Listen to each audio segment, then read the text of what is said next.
मैं थोड़ा सा समय निकाल के दे दूंगा। तो कुछ लोग पढ़ रहे हैं, कुछ लोग नहीं पढ़ रहे हैं भगवत गीता, नित्य रूप से नहीं पढ़ रहे हैं, कुछ लोग नित्य रूप से पढ़ रहे हैं भगवत गीता। अच्छी बात है, कुछ लोग तो सही लेकिन नित्य रूप से भगवत गीता पढ़ रहे हैं। तो भगवत गीता जब आप नित्य रूप से पढ़ रहे हैं तो आपको ये भी पता होगा, आपको मेरे प्रश्न का उत्तर टेक्स्ट में भेजना है। हाँ, जो मैसेज है मैसेज में लिख के भेजना है प्रश्न का उत्तर, कि भगवत गीता में कुल मिला के 700 श्लोक हैं। उसमें से अर्जुन के कितने श्लोक हैं?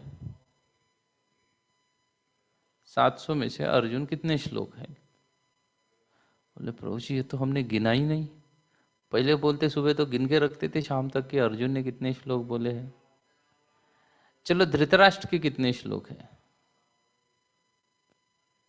हरे कृष्णा प्रभु जी, दंडवत प्रणाम। प्रभु दंडवत। जी, धृतराष्ट्र का 1 श्लोक है और अर्जुन के 574 श्लोक है। अर्जुन के 574 श्लोक है। और सॉरी फिर सॉरी, तो पूरा तो अर्जुन ही 574। बोल दिए। कृष्ण भगवान के 574, जो बचे हैं 250 की 200 कुछ है करीब, वो है अर्जुन के। ऐसा सब अर्जुन के हैं।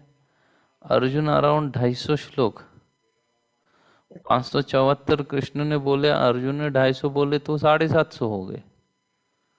भगवत गीता में है तो 700 श्लोक ना, 574 और ये 250 मिला दिया तो 750 के ऊपर जा रहा है, 800 हो रहा है।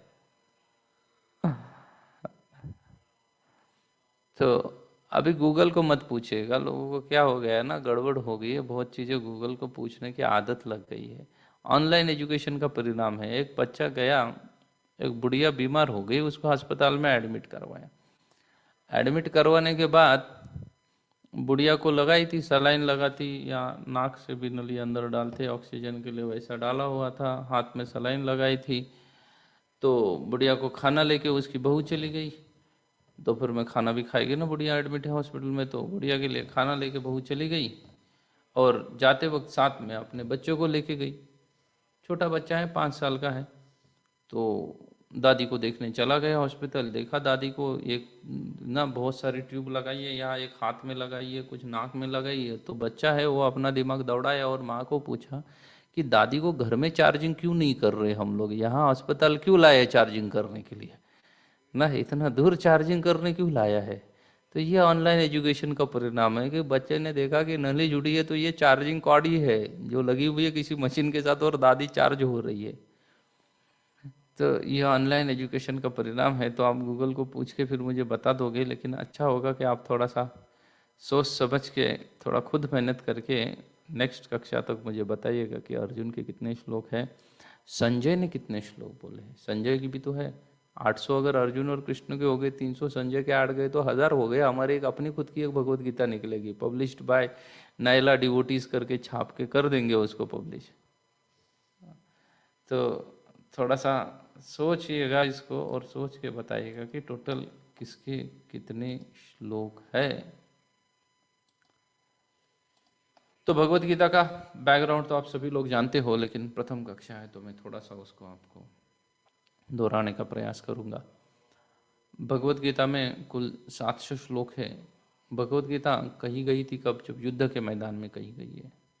अर्जुन और कृष्ण के बीच का क्या है वो? संवाद है। अर्जुन और कृष्ण के बीच का संवाद है भगवत गीता, जो कि युद्ध के मैदान में किसको कही गई थी? युद्ध के मैदान में अर्जुन को कही गई थी। अभी युद्ध के मैदान में भगवत गीता जब अर्जुन को कही गई है, आप जानते हो कि भगवत गीता जो है ना, वो युद्ध भूमि में शुरुआत होती है वहाँ पे जब अर्जुन युद्ध करने के लिए तैयार ही नहीं है, बोल रहे कि भाई ये हमसे नहीं होगा, बराबर है। और भगवान उसको क्या कर रहे हैं? अर्जुन को मोटिवेट कर रहे हैं युद्ध करने के लिए, तुम युद्ध करो, तुम युद्ध करो। संसार का सबसे बड़ा मोटिवेशनल स्पीकर जो है वो स्वयं भगवान है, और उन्होंने अर्जुन को युद्ध करने के लिए मोटिवेट किया था। जब वो युद्ध करने के लिए तैयार नहीं थे तब युद्ध करने के लिए मोटिवेट किया था। तो भगवान बड़े मोटिवेशनल स्पीकर है, मोटिवेट कर रहे हैं अर्जुन को कि तुम करो करो, कर सकते हो, तुम युद्ध करो, कर सकते हो, तुम मार सकते हो इसको। पूरा भगवान उनको मोटिवेट कर रहे हैं और अर्जुन फाइनली मोटिवेट होते हैं। लेकिन अगर आपने भगवत गीता नित्य रूप से पढ़ी है, नित्य रूप से पढ़ते हो, तो आपने देखा होगा कि प्रथम अध्याय में युद्ध का वर्णन चल रहा है ना।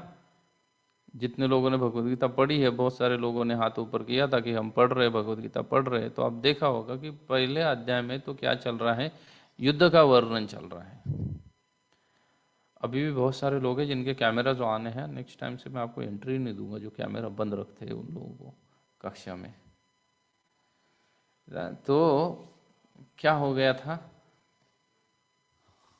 अर्जुन का जो पहला जो अध्याय है, उस अध्याय में तो क्या चल रहा था कि पूरा ये चल रहा है, युद्ध भूमि का वर्णन चल रहा है, ये इधर है, वो उधर है, ये ऐसा वैसा सब युद्ध भूमि का वर्णन चल रहा है। और पहला अध्याय खत्म होने के बाद आप द्वितीय अध्याय चालू होता है, द्वितीय अध्याय के बाद से देखो भगवत गीता कहीं अलग ही चली जाती है। उसमें भगवान कहने लगते हैं मैं भगवान हूँ, मैं परमात्मा हूँ, तुम जीवात्मा हो, ये सब राजे वगैरह है, तुम शरीर नहीं, तुम आत्मा हो, भक्ति योग, ज्ञान योग, ध्यान योग, अष्टांग योग, न जाने क्या क्या चालू हो जाता है। युद्ध तो वहीं का वहीं धरा का धरा रह गया, युद्ध को तो पहुँचते ही नहीं है, बराबर है ना। कुछ पहुँचते हैं युद्ध में, कुछ नहीं पहुँचते, कहीं का कहीं चला जाता है डिस्कशन। तो डिस्कशन कहीं का कहीं चला गया है। तुम युद्धों के लिए मोटिवेट कर रहे थे अर्जुन के लिए या अन्य किसी चीज के लिए कर रहे थे ना। और फिर अर्जुन इतना भी क्या कंफ्यूज हुआ था अर्जुन, जो युद्ध नहीं करना चाह रहा था। और अच्छा, उसको आत्मा और परमात्मा का ज्ञान देना है, मैं शरीर नहीं हूँ, आत्मा अगर पता था अर्जुन, तो अर्जुन पूरे प्रथम अध्याय में हम बाद में देखेंगे कि जो 5 कारण देते हैं वो युद्ध ना करने के लिए, उसमें वो क्यों ऐसा बोलते हैं कि नरक चले जाएंगे करके, इनको मैं मारूंगा तो नरक चला जाएगा, तो नरक में कौन जाएगा, आत्मा जाएगा ना, शरीर तो छूट जाएगा। अर्जुन जो बोलते हैं इतने लोगों को मारने से अधर्म होगा और मैं नरक चला जाऊंगा, तो नरक आत्मा जाएगा, मतलब शरीर और आत्मा का भेद तो पहले से ही पता था अर्जुन को, पहले से ही पता था ना। तो फिर क्या चल रही है चर्चा, इसलिए भगवत गीता बहुत ही गहन विषय है, समझ के लेने वाला विषय है। अब तक हम क्या करते हैं ना, सिर्फ पढ़ने के लिए पढ़ना चालू करते हैं, एक साइड से उठाते हैं पढ़ना चालू करते हैं, लेकिन उसको स्क्रूटिनाइजिंगली नहीं देखते कि ऐसा क्यों हो रहा है यहाँ पे ना, क्या ऐसा वजह है जिसके वजह से भगवान अर्जुन के साथ ऐसी चर्चा कर रहे हैं, जानने क्या वजह हो सकती है जिसकी वजह से भगवान ऐसी चर्चा अर्जुन के साथ कर रहे हैं। तो ये सभी बातों को हम धीरे धीरे करके क्या करेंगे, भगवत गीता से देखेंगे, पढ़ेंगे एक एक चीज़ को। अगर आप लोगों का साथ रहेगा तो हम खत्म करेंगे, हर दिन एक दिन में एक अध्याय खत्म करने का प्रयास करेंगे। और फिर उसके ऊपर आपको प्रश्न उत्तर भी लिखने पड़ेंगे, और लिखने के बाद आप वो बुक लेके आओगे, जब मैं आ रहा हूँगा ना नैला, तब पूछूंगा वो लेके आओ करके, सब लोग क्या क्या लिखे है मैं चेक भी करूँगा किस तरीके से आप लोगों ने लिखा हुआ है। तो भगवत गीता की शुरुआत देखो कहाँ होती है, अर्जुन के द्वारा भगवान वास्तव में हमें समझाने का प्रयास कर रहे हैं। किसको समझाने का प्रयास कर रहे हैं, हमें समझाने का। माया में अर्जुन नहीं, हम गिरे हुए हैं, गिरे हुए नहीं गिरे हुए, हम गिरे हुए हैं माया में। कैसे गिरे हुए, एक नया हेयर स्टाइल आता है, मेरा तो एक ही फिक्स्ड अप हेयर स्टाइल है, तो मुझे कोई चिंता नहीं रहती है कौन सा नया हेयर स्टाइल मार्केट में आ गया, लेकिन लोग वैसा हेयर स्टाइल बना लेते हैं अपना, और वैसा हेयर स्टाइल बनाने के बाद कुछ समय के बाद कुछ नया हेयर स्टाइल आता है। एकदम पहले एकदम ऐसा कुछ तो हेयर स्टाइल बनाएंगे, ऐसा पर्वत जैसा सर के ऊपर खड़ा करेंगे बच्चे लोग और बोलेंगे बहुत सुंदर दिख रहा है ये व्यक्ति, और वो हेयर स्टाइल बनाएंगे, सब लोग बोलेंगे बहुत हैंडसम लग रहे हो तुम।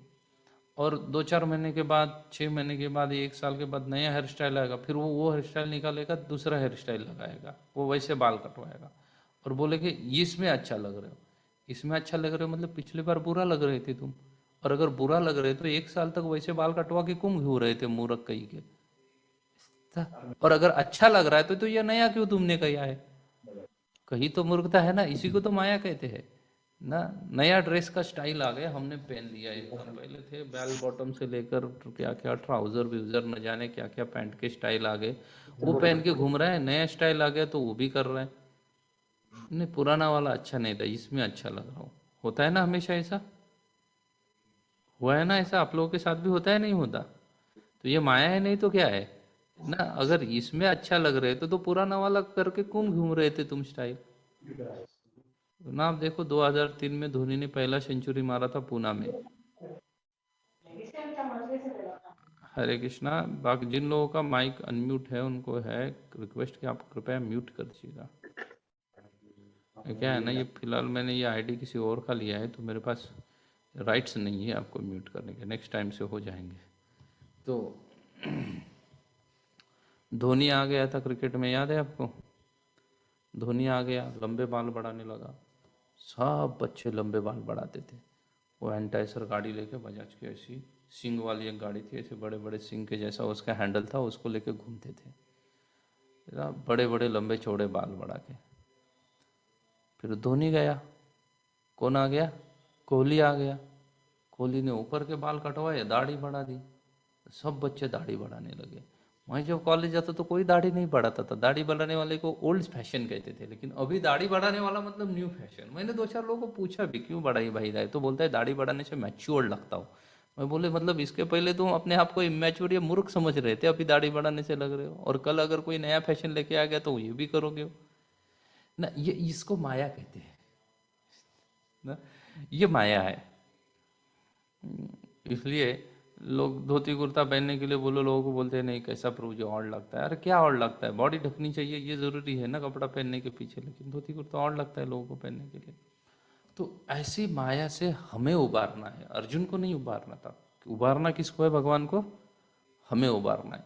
लेकिन हमें माया से उबारने के लिए भगवान ने क्या कर दिया, एक नया तरीका अपना लिया। नया नहीं, ये पुराना ही तरीका है, वो तरीका भगवान ने अपना लिया।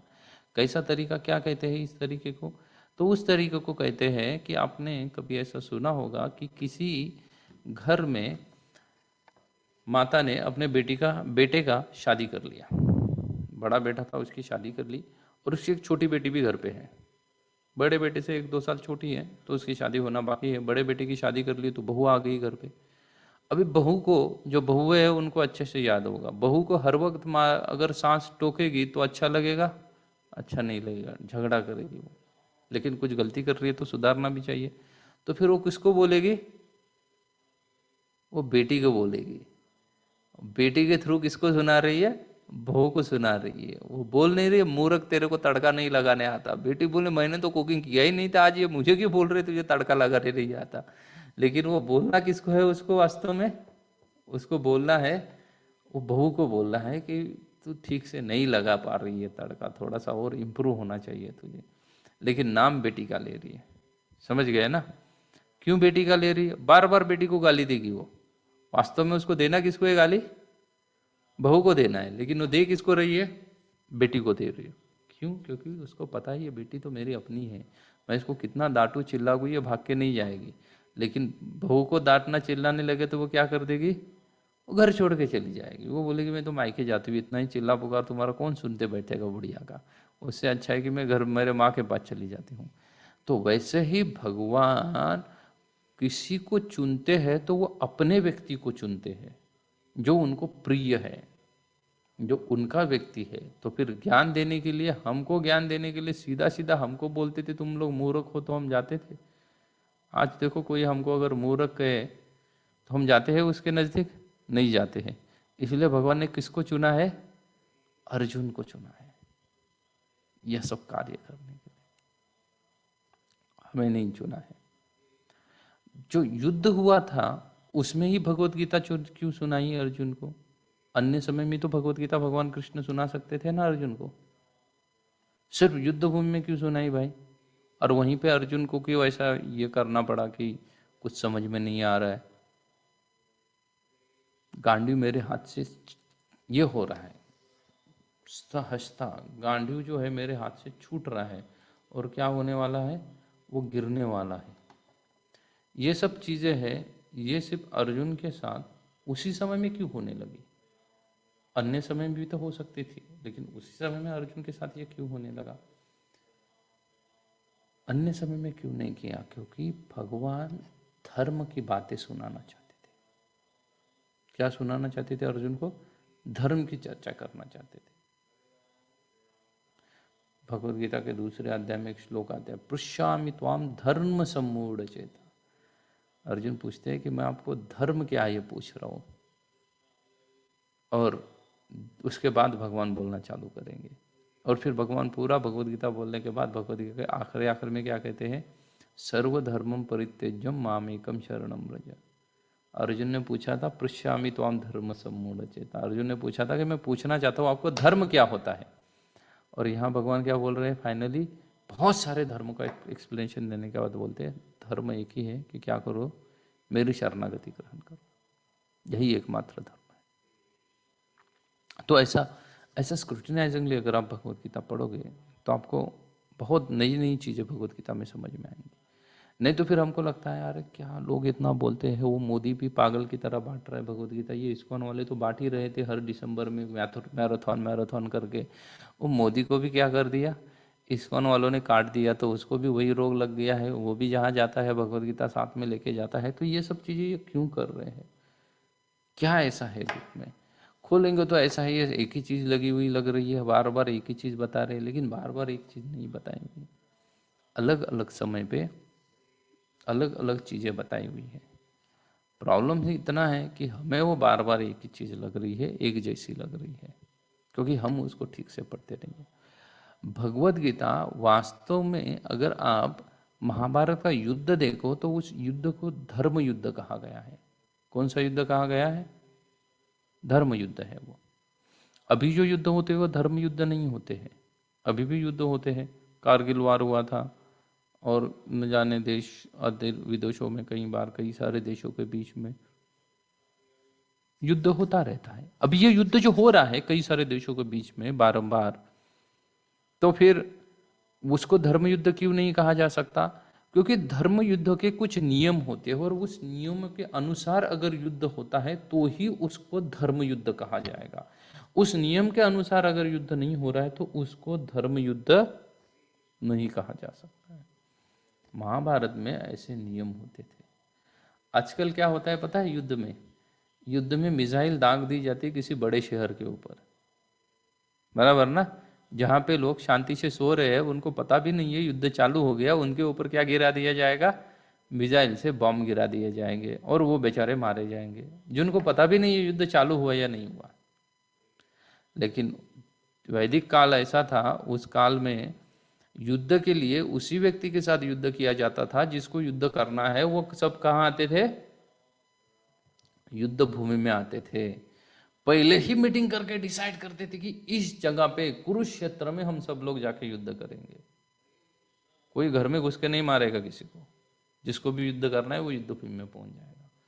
फिर क्या नियम होते थे? आजकल क्या युद्ध किया जाता है पता है? सेना जब बॉर्डर पे होती है ना, तो दूसरे कंट्री वाले हमेशा यही सोचते हैं कि ये सेना को पीछे से खान पान जो भी प्रोवाइड किया जा रहा है ना, भोजन आदि, वो चैन को तोड़ दो ताकि भूखे मर जाए, इनको बिना युद्ध किए ही मर जाएंगे ऐसे ही।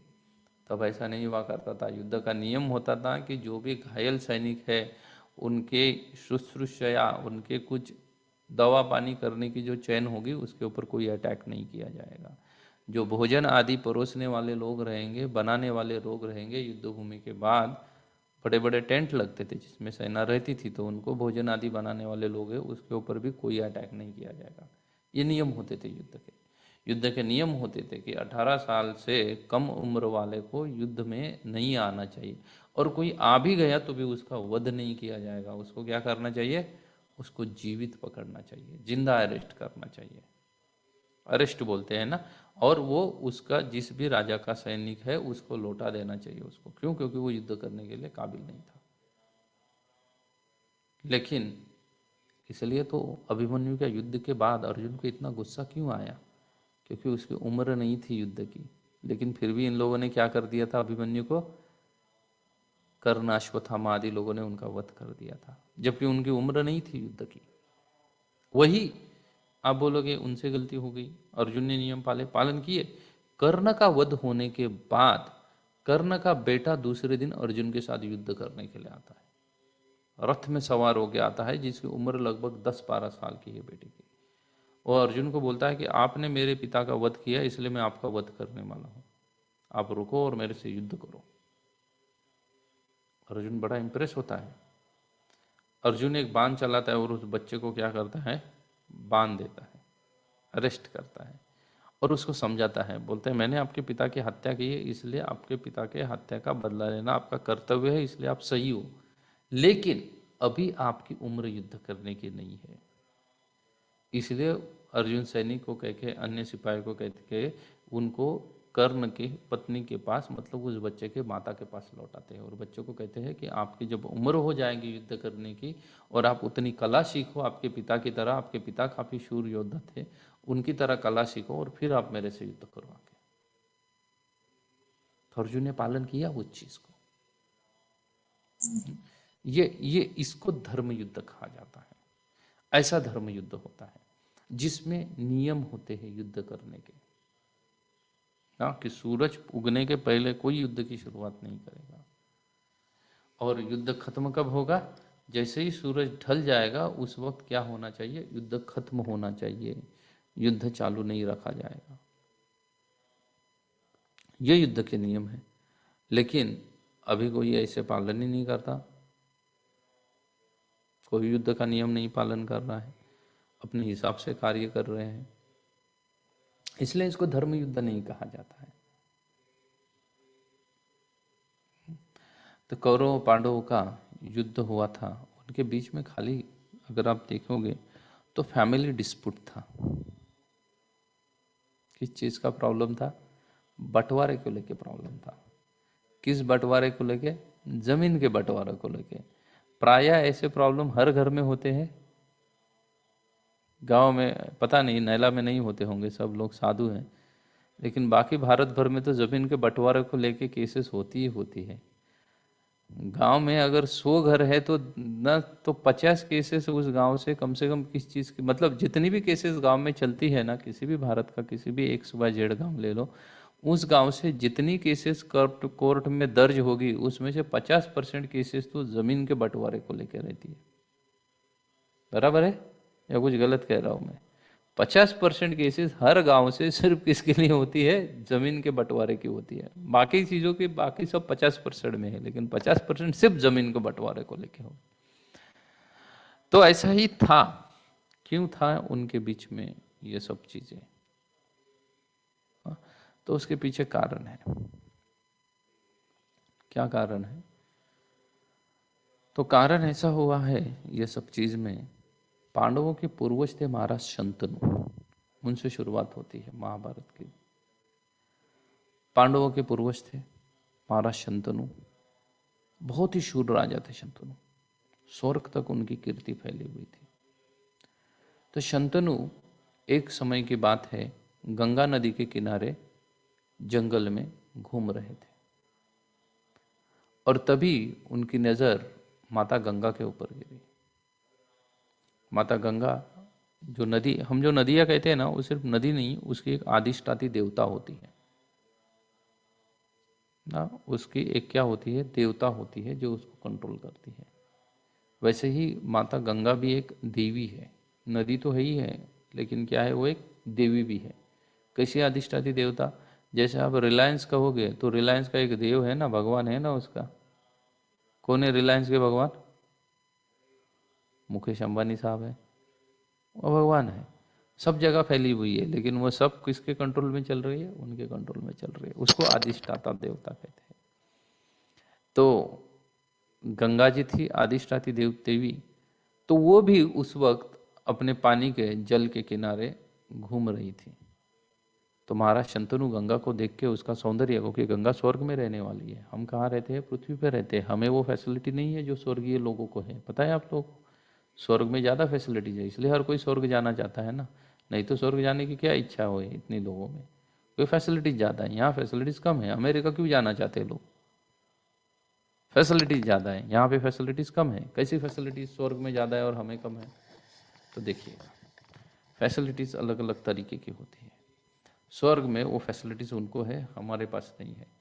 जन्म मृत्यु जरा व्याधि दुख दोषानुदर्शनम, जन्म मृत्यु जरा व्याधि, ये 4 प्रकार के दुख है हमारे लिए, होता है ना।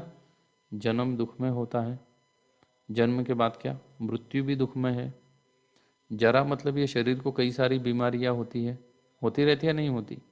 अभी मेरा शरीर जवान है, बड़ा मस्त हट्टा खट्टा हो, मैं घूम रहा हूँ पूरा भारत भर में प्रचार करने के लिए। लेकिन और 20 साल के बाद मेरा शरीर बूढ़ा हो जाएगा, उसको बीमारियां लगने चालू हो जाएंगी। डॉक्टर भी बीमार गिरते हैं नहीं गिरते हैं? रोजमर्रा के पेपर में तो आते हैं, इतने सारे डॉक्टर कोरोना के मरीज बन गए हैं। पूना में एक डॉक्टर मेरी कक्षा में आते थे, वो सिगरेट पीते थे, मुझे बोलते, मैं, और वो हार्ट पेशेंट थे, सॉरी हार्ट स्पेशलिस्ट थे। वो दिन के 2-3 हार्ट तो लोगों के खोल ही देते थे, ऑपरेशन करते थे, बहुत निष्णात थे, heart specialist, very expert in heart surgery. लेकिन वो मुझे बोलते थे मैं हार्ट अटैक से ही मरने वाला हूँ। क्यों? तो बोलते हैं क्योंकि ये सिगरेट छूटने वाली नहीं है मुझसे। इसलिए मैंने तो बोले कई सारे लोगों की जानें बचाई, हार्ट अटैक आने वालों का ऑपरेशन कर करके, लेकिन मैं तो हार्ट अटैक से ही जाऊँगा। और लिटरली वो हार्ट अटैक से ही मर गया, अभी इतना सारा सिगरेट पिया था। तो डॉक्टर भी बीमार गिरते हैं, लेकिन स्वर्ग में बीमारी नहीं है, स्वर्ग में बुढ़ापा नहीं है। तो है ना फैसिलिटी उधर वो ना। हमारी फैसिलिटी देखो, हमारा ऐसा खटारा शरीर मिला है जो 6 घंटा काम करे, 8 घंटा काम करने के बाद थक जाता है, फिर बोलते हैं रेस्ट चाहिए अभी। हर 4 घंटे के बाद खाने के लिए मांगता है, बोलते हैं खाना चाहिए नहीं तो चल नहीं पाएगा। तो खटारा शरीर है। हमारा शरीर को कितना नहलाना धुलाना पड़ता है ना। एक दिन नहीं नहलाओगे तो कुत्ता भी नहीं खड़ा रहेगा हमारे बाजू में। अगर हमारे शरीर को एक दिन नहीं नहलाया तो कुत्ता भी खड़ा रहेगा हमारे साथ। कुत्ता भी बोलेगा नहीं रहना इसके साथ खड़ा, बोले इसके बाद से मैं मर जाऊंगा। कुत्ता जो जब से ज्यादा गंदी से गंदी बात को भी वो सूंघ सकता है, लेकिन हमारा शरीर ऐसा है, बांस मारने लगेगा शरीर, बांस मारेगा ना। हाँ? इसलिए इसको नहलाते हैं। अच्छा, नहलाने से इसकी बांस जाती है ऐसा भी नहीं है, फिर भी 2 घंटे के बाद फिर से ये शरीर की दुर्गंध आने लगेगी। इसलिए क्या करते हैं, डिओड्रेंट, और क्या बोलते हैं उसको, डोंट नो, सेंट्स, महंगे कॉस्टली सेंट्स लगाते हैं लोग, डिओड्रेंट लगाते हैं। किस लिए लगाते हैं? उद्देश्य क्या है इसके पीछे का? शरीर पास मार रहा है उसको रोकना ही उसके पीछे का उद्देश्य है, और कोई उद्देश्य नहीं है। फिर फिर क्या क्या क्या, और हमारे पास फैसिलिटी नहीं है, दिखने के लिए सुंदर हम है ही नहीं ना। जो मिस वर्ल्ड होगी ना, मिस वर्ल्ड सबसे सुंदरी इस संसार में जो किताब जीत लेती है मिस वर्ल्ड का, वो स्वर्गीय लोगों के सामने कॉकरोच कॉकरोच ऐसे कहेंगे आप, लेकिन वो बसंती घूम रही है ना हमारे गली में, ये भी ज्यादा सुंदर किससे, ये मिस युगांडा का है। बोलो कौन, किसको किसको ये लोग मिस युगांडा और मिस नाइजीरिया और अन्य बहुत सारे कंट्रीज है, किसको किसको ये लोग बना देते हैं, बोलेंगे आप लोग, बोलेंगे क्या चल रहा है ये। तो हमारे बीच में ही इतना सारा डिफरेंस है, तो आने के बाद बोलते क्या पागल हो गए ये ना। स्वर्ग के देवता बोले कि ये रात में आ गई तो नींद खराब कर देगी, ना सपने में आ गए तो हार्ट अटैक आ जाएगा व्यक्ति को, इसको ये लोग क्या बोल रहे हैं, मिस युगांडा आदि बोल रहे हैं। ये हमें फैसिलिटी हमें ऐसे ही दी है, क्या करेंगे, यही हमारी फैसिलिटीज है। और क्या फैसिलिटीज हमें दी हुई है, हमें अच्छे फल दिए हुए हैं ना, ये फैसिलिटी है हमें दी हुई। हवा है, ये फैसिलिटी है। पानी है, ये फैसिलिटी है। खाद्य की चीज़ है, ये फैसिलिटी है। हमारे शरीर को क्या है, हम कुछ खाना खाते हैं, ये फैसिलिटी है। लेकिन ज़्यादा नहीं खा सकते, गुलाब जाम अच्छा लगा करके 100 गुलाब जाम नहीं खा सकते हम। देवता, ये उनको दी हुई फैसिलिटी है। उनका शरीर को, उनको परफ्यूम नहीं मारना पड़ता शरीर के ऊपर, उनके शरीर को नेचुरल सुगंध आता है, नेचुरल सुगंध आता है उनके शरीर को।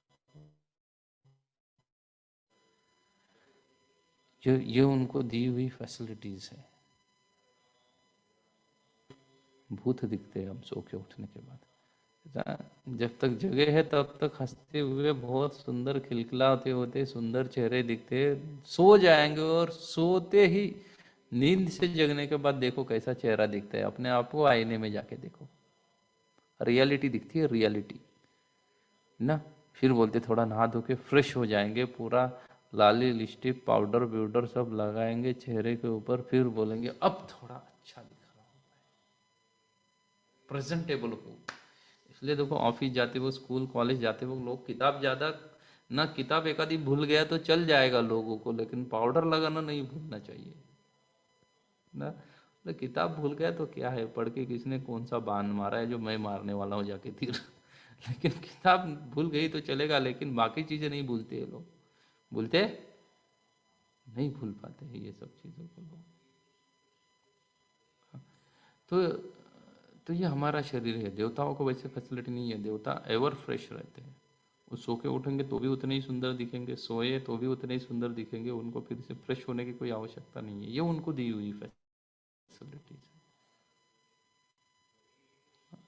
उनके उनके पास कल्पतरु है, आम के पेड़ के नीचे बैठ के आप काजू भी खा सकते हो, वो आम का आपको पेड़ देगा, काजू भी देगा।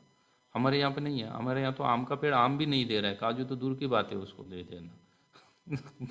एक साल पेड़ में आते हैं आम, एक साल नहीं आते हैं, ये हमारे यहाँ का हाल है। तो ये हमें दी हुई फैसिलिटीज है स्वर्गीय। तो ऐसे ही माता गंगा को देख के शंतनु की इच्छा होती है कि इनके साथ विवाह कर। माता गंगा को बोलते हैं कि विवाह करने का मैं अपना प्रस्ताव रखते हैं। गंगा कहती है देखो मैं स्वर्ग में रहने वाली हूँ, तुम ठहरे मनुष्य। वैसे तो क्या हो रहा है, हमारी कुंडली मैच नहीं हो रही है, फिर भी तुम्हारे इतने सुंदर, महाराज शंतनु बहुत सुंदर थे, बोले इतने सुंदर हो कि मैं तुमसे विवाह करूंगी, लेकिन मेरे कुछ कंडीशन है। वो बोले क्या कंडीशन है। गंगा बोली देखो ये प्रेगनेंसी विगनेंसी ना सब झंझड़बाजी है, और बच्चों को पैदा करो, फिर उनके ट्रांड्रम्स क्या बोलेंगे, उनकी नाटक रहेंगे, उसको देखो। इसलिए जो भी बेसिकली वो बोली इनको शंतनु को कि मैं कुछ भी करूँ ना, मुझे रोकने का नहीं तुमने, अगर जिस तुम रोकोगे उस दिन मैं तुमको छोड़ के चली जाऊंगी। कहते हैं कि भाई चलो ठीक है। उनकी उनकी सौंदर्य से इतने प्रभावित थे माता गंगा के शंतनु महाराज कि वो उसको स्वीकार करते हैं। माता गंगा के साथ विवाह करके गंगा रहने लगती है, उनके साथ रहने तो लगती है, लेकिन गंगा है ना क्या करती है, जैसे ही उसको पहला संतान होता है वो उसको उठा के पानी में डाल देती है, गंगा नदी में ही बहा लेती है अपने पानी में। शंतनु महाराज बड़े आश्चर्यचकित हो जाते कि बोले तुझे तो पहला संतान हुआ था, मेरा बेटा है, और इसने तो पानी में डाल दिया। लेकिन उनको याद है कि इसने कहा था कि मैं कुछ चीज़ों के लिए इसको रोकूंगा तो ये क्या करेगी, चली जाएगी। तो उसके सौंदर्य से प्रभाव कैसे तो प्रभावित है ही, वो रोकते नहीं है उनको। दूसरा पुत्र होता है, दूसरे को उठा के भी डालती है वो। शंतनु महाराज फिर भी चुप बैठ जाते हैं, तीसरे को उठा के डालते हैं, चौथे को उठा के पानी में फेंकती है, पांचवा, छठा, सातवां पुत्र होता है जिसका नाम रखा जाता है देवव्रत। और उसको उठा के जब गंगा पानी में डालने वाली होती तो शंतनु महाराज बोलते रुको, पागल हो गई हो क्या तुम, इतनी संतानें फेंक दे रही हो पानी में। जैसे वो रुको बोलते हैं, माता गंगा बोलती है कि देखो क्या हमारा कॉन्ट्रैक्ट साइन हुआ था कि अगर मुझे किसी चीज के लिए तुमने रोका तो मैं तुमको छोड़ के चले जाऊंगी, तो इसलिए मैं तुमको छोड़ के चले जा रहा हूँ, ये तुम्हारा बच्चा, तुमको मुबारक, मैं जा रही हूँ स्वर्गलोक में। क्योंकि गंगा स्वर्ग में रहने वाली है, वो पृथ्वी पे ज्यादा देर तो रह ही नहीं सकती, तो स्वर्गलोक में जाने की ठानती है। लेकिन फिर वो बोलती है देखो ये बच्चा तुम्हारा है लेकिन मेरा भी है, और यहाँ पे स्वर्ग में ना तुम्हारे पास एजुकेशन फैसिलिटी बराबर नहीं है। बोले बेकार के स्कूल है ना, टीचर है, मास्टर जी है पढ़ाने के लिए, मास्टर जी है तो टीचर नहीं, बच्चा नहीं है, बच्चा मास्टर दोनों है तो क्या नहीं है, बेंचेस नहीं है, स्कूल के रूम नहीं है, इतनी घटिया काइंड ऑफ फैसिलिटीज है तुम्हारे पास पढ़ाई की। तो इससे अच्छा है ये बच्चों को मैं मेरे साथ लेके जाती हूँ, मैं कहाँ डालूंगी उसको, कौन से स्कूल में, स्वर्ग में स्कूल में डालूंगी, बेस्ट ऑफ द एजुकेशन देके, फिर बड़ा हो जाएगा तो तुम्हारे पास भेज दूंगी।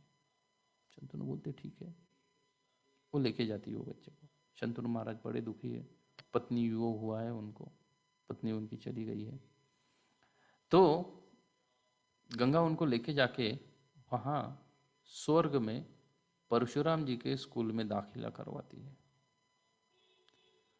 भक्तों वैदिक काल के आज से 200-300 साल तक भी कॉलेज का नाम नहीं फेमस हुआ करता था। कौन फेमस हुआ करता था, टीचर फेमस हुआ करते थे,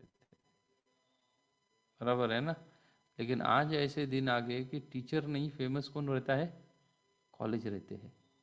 बोलते हैं हमारे पास ये फैसिलिटी है, हॉर्स राइडिंग है, स्विमिंग पूल है, ये कॉलेज की एडवर्टाइजमेंट है। कॉलेज बोल रहा है हमारे पास आके एडमिशन ले लो बच्चों को, क्यों, क्योंकि हमारे पास हॉर्स राइडिंग स्विमिंग पूल आ दी है। अरे वो यहाँ तैरने आया, पढ़ने आए, तैरना है तो कोई और जाके तैरेगा ना, यहाँ कॉलेज किस लिए आ रहा है वो। लेकिन ये ऐसा एडवर्टाइजमेंट रहता है कॉलेज का ना। आप देखो, अगर आप अस्पताल में जाओगे तो अस्पताल में आप किसको ढूंढोगे?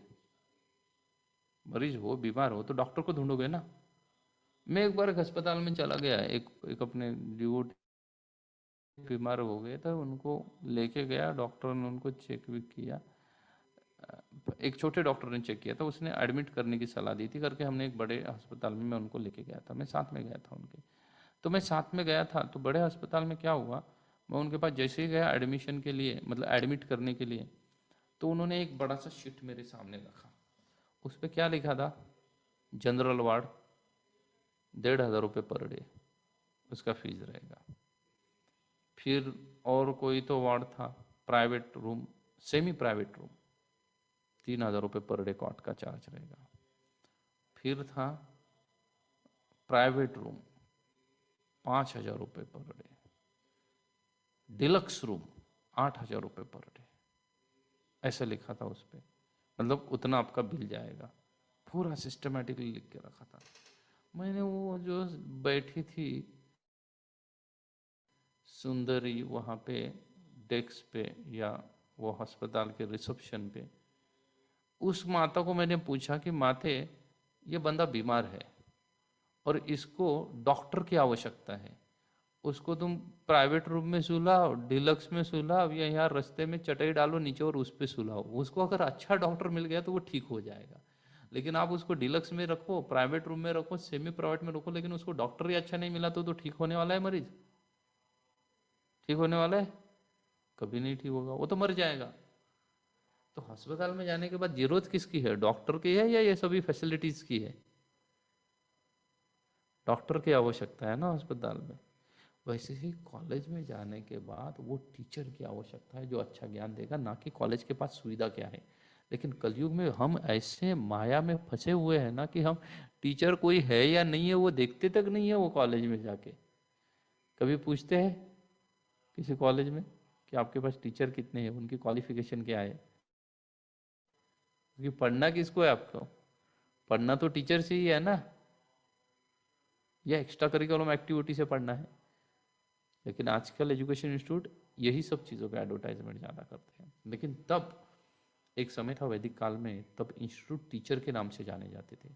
इंस्टीट्यूट नहीं बड़ा होता था, टीचर बड़ा होता था। उसके उस टीचर से पढ़ने के लिए उस कॉलेज में लोग जाते थे। जैसे चाणक्य पंडित, चाणक्य पंडित के पास पढ़ने के लिए कहीं से दुनिया दुनिया से लोग आते थे वहाँ पे ना, कई सारे जगह से आते थे पढ़ने के लिए उनके पास से। वैसे ही परशुराम जी का भी एक स्कूल था। अब ये परशुराम का स्कूल का देखो गड़बड़ क्या थी। परशुराम जी के स्कूल की 2 ब्रांचेस थी, एक ब्रांच पृथ्वी पे थी और एक ब्रांच स्वर्ग में थी।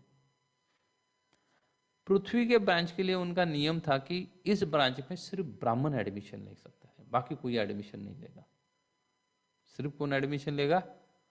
Only Brahmins are allowed to have admission, बाकी कोई एडमिशन नहीं लेगा। अच्छा, स्वर्ग में थी, उस ब्रांच में कोई भी एडमिशन ले सकता था। इसलिए गंगा ये जानती थी कि क्षत्रिय है, ये देवव्रत जो जन्म लिया है, इसलिए मैं उसको स्वर्ग में डालूंगी कि इनके स्कूल में, परशुराम के स्कूल में, क्योंकि यहाँ पे तो ब्राह्मण ही है उनका क्वालिफिकेशन। आप बोलोगे ये जातिवाद नहीं हुआ प्रभु जी, सिर्फ ब्राह्मण को और बाकी लोगों को एडमिशन देंगे? आजकल ऐसा नहीं है, तो तब का समाज बुरा था। अरे आज भी जातिवाद है, सिर्फ नाम जाति का नहीं लिया जाता। कैसे नहीं लिया जाता? आज कुछ कुछ स्कूल है जिनकी फीस, मैं तो कई सारे स्कूलों को जानता हूँ। मैं अभी एक स्कूल में गया था recently, Indus Indus public school. आप नेट पे सर्च मारोगे इंडस स्कूल पुणे तो भी आ जाएगा, पुणे में। आपको पता है वो स्कूल में 1 साल का फीस था 6 लाख रुपए। कितना फी? 6 लाख रुपए 1 साल का, 5वीं कक्षा में। तो जिसके पास 6 लाख है वही आए हमारे पास, जिसके पास नहीं है वो हमारे पास ना आ जाए। तो ये जातीयवाद नहीं हुआ ना? अभी भी लोग वही तो कह रहे हैं ना, अलग तरीके से कह रहे हैं, तुम्हारी जेब बड़ी है तो आ जाओ, नहीं है तो मतलब हमारे मेरे पास एरिया में आईटी पार्क में, उसका नाम है मर्सिडीज इंटरनेशनल स्कूल। उनका क्वालिफिकेशन क्या है कि आप मर्सिडीज के कस्टमर हो तो ही आपके बच्चे को हमारे स्कूल में लेंगे, नहीं तो आपका बच्चा नहीं चाहिए हमारे स्कूल में। अब बोलो यार, स्कूल में उनके पढ़ाने के लिए मर्सिडीज खरीद लोगे और फीस है वो अलग, तो फिर अभी क्या चल रहा है, वैसी ही चीजें चल रही है ना। इसलिए परशुराम जी गलत नहीं थे। उनके पृथ्वी पे ये नियम थे, लेकिन वहां ये नियम नहीं थे, इसलिए माता गंगा स्वर्ग में लेके गई थी देवव्रत को, और वहां से बड़ा होकर देवव्रत लौट आता है। 20-25 साल बीतते हैं उसमें। 20-25 साल में महाराज शंतनु का दुख भी हल्का होता है। हल्का होने के बाद ऐसा ही एक दिन था जब महाराज शंतनु जंगल में कहीं घूम रहे थे और गंगा नदी के किनारे आए। वहां पे एक लड़की थी जिसका नाम था मत्स्यगंधा, जिसका नाम बाद में सत्यवती हुआ। ये सत्यवती की कथा ऐसी है कि सत्यवती मछुआरे की बेटी थी, और उसके पिता ने उसको एक सेवा दी थी साधु संतों की करने की। क्या बोले, ये गंगा में पानी का बहाव ज़्यादा होता है, साधु संत यहाँ आते हैं, तो पानी के बहाव से हर कोई साधु तो तैरना नहीं जानता है कि उस पार चला जाएगा, तो तुम क्या हो, तुम ये नाव से उसको उस पार छोड़ देना। देखो मछुआरा होकर भी कितना धर्म का कार्य करना सोचता है। और अभी क्या हो गया है, कलयुग में प्रायः सब लोग अधर्म की ही चर्चा करते हैं और अधर्म का ही कार्य करते हैं। उसने अपनी लड़की को रखा था। एक दिन उस मार्ग से पराशर ऋषि आए, वो उनको बैठ में बिठाई, जा रही थी उस पार, नदी के बीच में बोट आ गई, तो पराशर मुनि ने अचानक बोट रोकने के लिए कहा, नाव रोकने के लिए, और उनको बोले कि ग्रह न तारे नक्षत्रों की स्थिति ऐसी है कि इस वक्त जो मेरे वीर से पैदा होगा वो भगवान का अवतार हो सकता है, इसलिए क्या करो, तुम मुझसे गर्भ धारणा करो। बेचारी सत्यवती तो डर जाते, बोलते मेरे तो आपसे शादी नहीं हुई, कुछ नहीं, मैं आपसे गर्भ धारणा कैसे करूंगी, और मेरे पिता क्या कहेंगे, ये क्या कहेंगे। बोले नहीं, ये सही समय है, मेरे वीर्य को तुम अपने गर्भ में धारण करो। और तुम बोले डरो मत, तुम्हारा इससे नाम खराब नहीं होगा, बल्कि तुम्हारा नाम उजागर होगा। क्या नाम उजागर होगा, बोले तुम मुझसे गर्भ धारणा करने के बावजूद भी तुम्हारा कौमार्यत्व नष्ट नहीं होगा, your virginity will like the same, you will be the virgin. बड़ा डिफिकल्ट है ना, कोई औरत बच्चे को जन्म देगी फिर भी उसका कौमार्यत्व खत्म नहीं हो रहा है, लेकिन उन्होंने ऐसा आशीर्वाद दिया, बोले तुम्हारा कौमार्यत्व खत्म नहीं होगा। दूसरा, तू मत्स्यगंधा हो, क्योंकि तू मछुआरे की बेटी, मछुआरे को आपने कभी गए हैं मछुआरों के गांव में, मछुआरे के शरीर से भी मछली की गंध आती है ना, तो उसके भी शरीर से मछली की गंध आती थी। तो व्यासदेव ने कह दिया, पराशर मुनि ने कह दिया कि तुम्हारे शरीर से अभी मछली की गंध नहीं आएगी, तुम्हारा शरीर स्वर्गीय लोग जैसा हो जाएगा, स्वर्ग में रहने वाली स्त्रियों जैसा सुगंधित बन जाएगा, और तुम भी वैसी सुगंधित बन जाओगी। ये सब कह दिया तो फिर वो थोड़ी सी लगी कि ये कोई बहुत बड़ा महात्मा है और कुछ बड़ी चीज़ें कर रहा है, मुझे समझ में नहीं आ रहा है। तो उनके वीर्य को अपने गर्भ में धारण करती है। किनके वीर्य को, पराशर मुनि के। पराशर मुनि नदी के उस पार जाके चले जाते जंगल में, फिर से लौट के नहीं आते। और उस गर्भ को उसने गंगा में धारण किया था, लेकिन जमुना नदी में एक द्वीप आता है, नदी के बीच में एक प्रदेश है, द्वीप कहते हैं नदी के बीच का प्रदेश को, उसमें एक सुंदर से पुत्र को जन्म दिया, और वही पुत्र है व्यासदेव जी।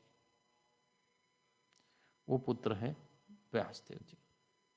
जन्म लेते ही अपने पिता की तरह पंडित थे, वो घर छोड़ के निकल जाते हैं। माता बोलती है अरे कहाँ जा रहे हो, एक तो तुम्हारा पिता जिसने शादी वादी कुछ नहीं की, मुझे ना, तुम्हारा पैदा तुम हो गई, तुम्हारे पिता चले गए, तुम कहाँ जा रहे हो। व्यासदेव जी कहते हैं माता चिंता मत करो, जब भी तुम्हें मुझे ज़रूरत होगी ना तब मुझे बुलाओ, मैं आ जाऊंगा तुम्हारी मदद के लिए। ऐसी सत्यवती है। तो इस सत्यवती को शंतनु महाराज देखते हैं। तब तक तो व्यासदेव का जन्म मनो होकर चला गया था, कुछ बहुत साल उसके बाद बीत गए, और सत्यवती के ऊपर महाराज शंतनु को नजर पड़ती है। पराशर मुनि के आशीर्वाद थे, उसका देह वैसे ही स्वर्गीय लोक जैसा हो गया था, गंगा जैसे ही वो सुंदर दिख रही थी, उससे ही सुगंधित आ रहा था।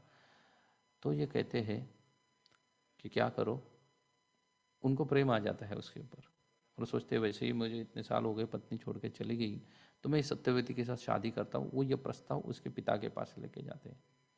महाराज शंतनु ये प्रस्ताव पिता के पास लेके जाते हैं, तो उसके पिता तो महाराज शंतनु को पहचान लेते, बोलते ये तो महाराज शंतनु है, क्योंकि महान प्रतापी राजा थे शंतनु। बोले महाराज मैं आपको मेरी पत्नी बोले बेटी आपको दे दूंगा, कन्यादान कर दूंगा, लेकिन प्रॉब्लम क्या है, मेरी एक शर्त है। महाराज बोलते क्या शर्त है? बोले देखो आपका पहले से एक बड़ा बेटा है जिसका नाम है देवव्रत ना, पहले पत्नी से, रूल के अनुसार वही राजा बनेगा। तो अगर वो राजा बनेगा तो मेरे बेटी से जो संतान आप उत्पन्न करोगे उनका क्या? तो अगर आप वचन देते हो कि आप उनको राजा बनाओगे तो फिर मैं देता हूं मेरी कन्या आपको। महाराज शंतनु जो टेंशन में आते हैं, लौट के आते हैं फिर से अपने नगर में, राजवाड़े में, लेकिन हर दिन राजमहल में भी वो हमेशा टेंशन में दिखते थे। ये टेंशन देख के देवव्रत पूछता है पिताजी को क्या हुआ। पिताजी पहले तो कुछ नहीं बोलते, लेकिन बाद में बोलते कि देखो हमारी शादी करने की इच्छा है, ऐसे ऐसे लड़की पसंद आई है, लेकिन उसके बाप ने ये कंडीशन रखा है। तो बोलते हैं ठीक है। देवव्रत कहता है कोई दिक्कत नहीं है, मैं नहीं राजा बनाऊंगा, वो जो आपकी संतानें उत्पन्न हुई उसमें से किसी को राजा बनाओ, मैं वैसे भी कोई आसक्त नहीं हूँ राजगद्दी से। तो महाराज शंतनु बोलते वो ठीक है, लेकिन तुम इतने सद्गुणी हो कि जनता विद्रोह करेगी अगर तुम्हें राजा नहीं बनाया तो। मैंने, तुम क्वालिफाइड हो राजा बनने, तुम्हें नहीं बनाया तो कौन विद्रोह करेगा? जनता विद्रोह करने लगेगी। तो इसलिए ये हल नहीं है मेरी समस्या का। तो देवव्रत कहता है कोई दिक्कत नहीं है, देखो राजा बनने के लिए क्वालिफिकेशन सबसे पहली जरूरी है वो कि राजा गृहस्थ होना चाहिए। ब्रह्मचारी कभी राजा नहीं होता है, राजा कौन होता है? गृहस्थ होता है। क्यों? ताकि उसको पता चले कि अपनी संतान की तरह प्रजा कैसे संभालनी चाहिए। वो सिर्फ गृहस्थ ही समझ सकता है कि वो अपनी संतान को कैसे संभाल रहा है, उतना ही प्रेम प्रजा के ऊपर करना चाहिए। तो वो देवव्रत बोलता है, वो प्रतिज्ञा लेता है, बोलता है मैं ब्रह्मचरित्व का पालन करूंगा तो मेरी शादी ही नहीं होगी, शादी नहीं होगी तो फिर मुझे राजा तो बनाना का सवाल ही नहीं पैदा होता। और उनकी ये भीषण प्रतिज्ञा सुन के स्वर्ग से लोग, जो स्वर्गीय देवता है, वो पुष्प वृष्टि करते हैं भीष्म के ऊपर या देवव्रत के ऊपर। और इतनी भीष्म प्रतिज्ञा उन्होंने ली है, इसलिए उस दिन से उनको भीष्म के नाम से जाना जाता है। वही है पितामह भीष्म, जो अर्जुन के पितामह है। ठीक है, तो यहीं पे हम रुकते हैं।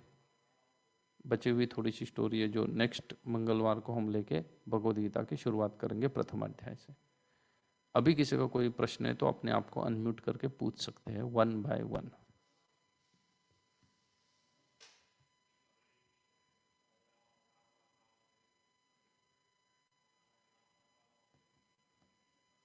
यस युक्ता माता जी। हरे कृष्ण प्रभु जी, दंडवत प्रणाम। दंडवत। हाँ प्रभु जी, मेरा वॉइस क्लियर है ना? हाँ हाँ, आपका वॉइस पूरा क्लियर है। प्रभु जी, मेरा एक क्वेश्चन था। जैसे आपने बताया कि एक डॉक्टर है, वो उसको पता है कि वो अगर सिगरेट पिएगा तो उसको प्रॉब्लम होगा। वैसे ही हमारे लाइफ में वैसे वैसे कुछ कुछ प्रॉब्लम्स होते हैं जो हम लोग को पता है कि ये करेंगे तो ये प्रॉब्लम होगा, तो हम लोग उस चीज से कैसे वो कर सकते हैं? मतलब जो आदत है हमारी बुरी आदत, उसको कैसे छोड़ सकते हैं? हमारी बुरी आदतों को छोड़ने के लिए देखो, पहले तो हमारा मन इतना आसान नहीं है कि किसी चीज़ को छोड़ेगा।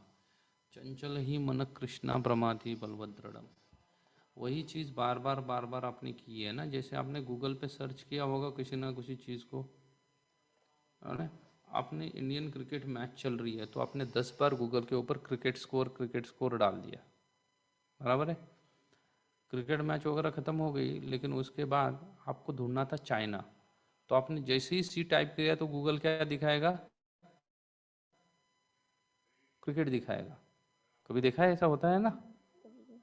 जैसे ही आपने सी टाइप किया तो गूगल क्या दिखाएगा? क्रिकेट, क्योंकि आपने पहले क्रिकेट बहुत सर्च किया है, इसलिए गूगल ने याद रखा कि इसको क्रिकेट चाहिए। जैसे ही सी डालो वो क्रिकेट दिखाएगा, चाइना नहीं दिखाएगा। चाइना का पूरा स्पेलिंग लिखना पड़ेगा आपको, लेकिन क्रिकेट के लिए सिर्फ सी लिख दो, क्रिकेट दिखाएगा। तो बारंबार हमने वो किया है ना, वैसे ही हमारा मन वो गूगल मशीन की तरह है। हमने बारंबार इंद्रिय तृप्ति इंद्रिय तृप्ति इंद्रिय तृप्ति के ही बारे में सोचा है, तो फिर क्या हो गया, हमारा मन वही चीज़ सोच सकता है, अन्य कोई चीज़ नहीं सोचता। तो भी हमें हैबिट लगानी पड़ेगी बार बार आध्यात्मिक चीज़ करने की, आध्यात्मिक चीज़ करने की। और वो हैबिट जब मन को लग जाएगी, बार बार हैबिट आध्यात्मिक चीज़ करने की, फिर हम वो चीज़ों को अच्छे तरीके से देख सकते हैं। उसी को ज्ञान कहते हैं। नहीं तो हम ज्ञानी बड़े बड़े साइंटिस्ट है, रॉकेट साइंस जानते हैं, उपग्रहों को आकाश में भेजते हैं, उनको हम मूर्ख क्यों कहते हैं? ज्ञान तो बहुत है उनके पास, लेकिन वो भौतिक ज्ञान है ना, सत्य और असत्य के बीच में भेद करने का ज्ञान उनके पास नहीं है, इसलिए हम उनको मूर्ख कहते हैं।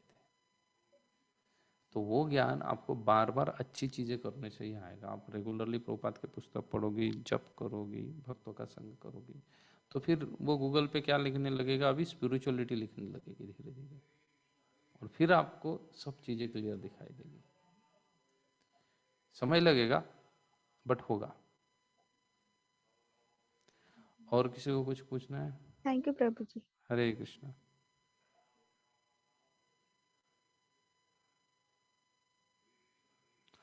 ओके, तो मैं यहीं पे मेरे वाणी को विराम देता हूँ।